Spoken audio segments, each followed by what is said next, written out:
Bonjour à tous, je vous retrouve aujourd'hui pour une vidéo qui va nous permettre de revoir comment déterminer la formule de l'aire d'un triangle rectangle, puis, à l'aide de cette formule, de déterminer la formule de l'aire d'un triangle quelconque. Nous travaillons donc avec un triangle ABC rectangle en A.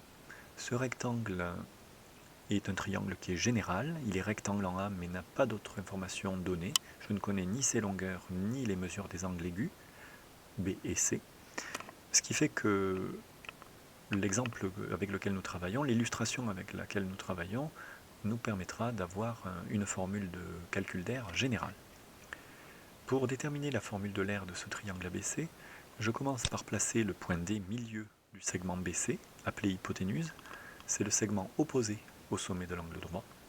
Et je construis ensuite le symétrique du sommet de l'angle droit par rapport à ce point D.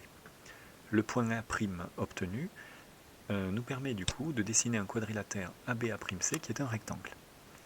Je ne détaillerai pas les raisons pour lesquelles ABA'C est un rectangle, on peut le démontrer assez facilement, par exemple à l'aide des propriétés de la symétrie centrale que nous avons travaillé il y a quelques mois.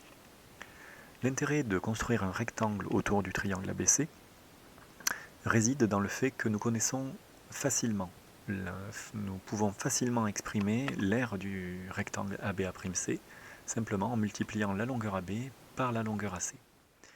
Et le deuxième point, c'est que nous savons comparer l'aire du triangle ABC par rapport à celle du rectangle, puisqu'en fait c'est la moitié. Du coup, pour exprimer l'aire du triangle ABC que nous souhaitons, il suffit de considérer l'aire du rectangle ABA'C et de diviser par 2. Dit avec les détails du calcul de l'aire du rectangle, il suffit donc de multiplier la longueur AB et la longueur AC, puis d'en prendre la moitié. Vous noterez que par rapport au triangle gris rectangle en A, nous avons donc multiplié les deux bords de l'angle droit, les longueurs des deux bords de l'angle droit, puis nous avons divisé par 2. Retenons ce principe et attaquons-nous maintenant au deuxième temps de cette animation, qui est l'objectif principal, à savoir déterminer l'aire d'un triangle quelconque. Le triangle EFG qui est devant vos yeux est un triangle dont on n'a précisé ni les longueurs ni les mesures d'angle. Il est donc considéré comme quelconque, et le travail effectué sur ce triangle nous permettra d'aboutir à une formule générale qui fonctionnera quel que soit le triangle avec lequel vous travaillez. Commençons par dessiner une hauteur relative au côté du triangle EF.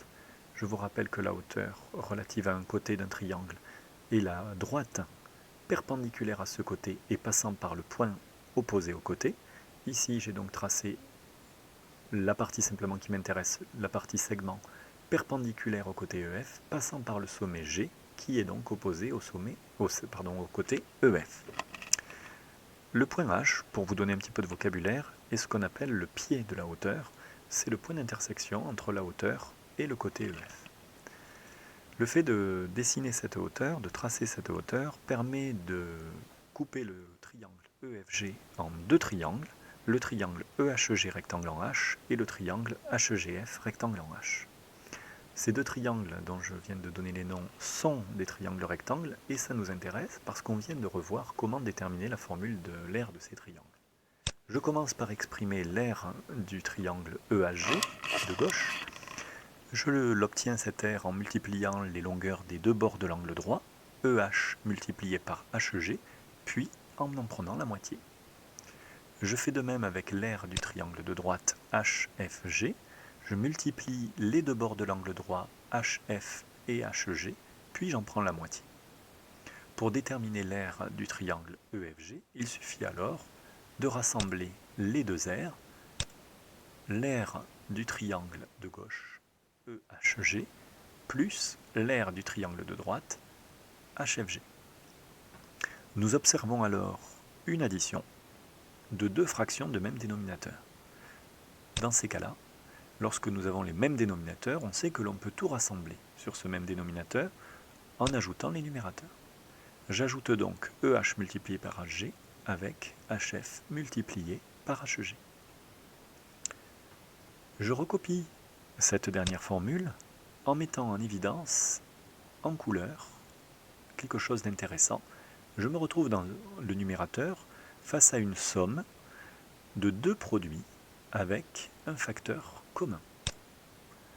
Et s'il y a des facteurs communs, eh bien il y a une démarche automatique, j'espère pour vous en ce moment, que nous avons travaillé depuis de nombreux mois, qui est de factoriser. On va rassembler les longueurs EH et HF, toutes les deux multipliées par HG. Et alors ce qui est intéressant, si vous regardez cette addition EH plus HF sur la figure, EH plus HF, ça correspond à la somme de deux longueurs de segments qui sont juxtaposées, portées par la même droite. Ce qui permet de dire que EH plus HF, c'est en fait égal à la longueur EF. J'obtiens donc la formule de l'aire d'un triangle quelconque en multipliant la longueur EF, c'est-à-dire la longueur d'un côté, par la longueur de la hauteur associée et en divisant par 2. Je résume. Longueur EF multipliée par AG divisé par 2, c'est-à-dire la longueur de la base fois la longueur de la hauteur, le tout sur 2. Si jamais vous avez des questions au sujet de cette animation, n'hésitez pas à me contacter par le biais de Pronote. Merci de votre attention.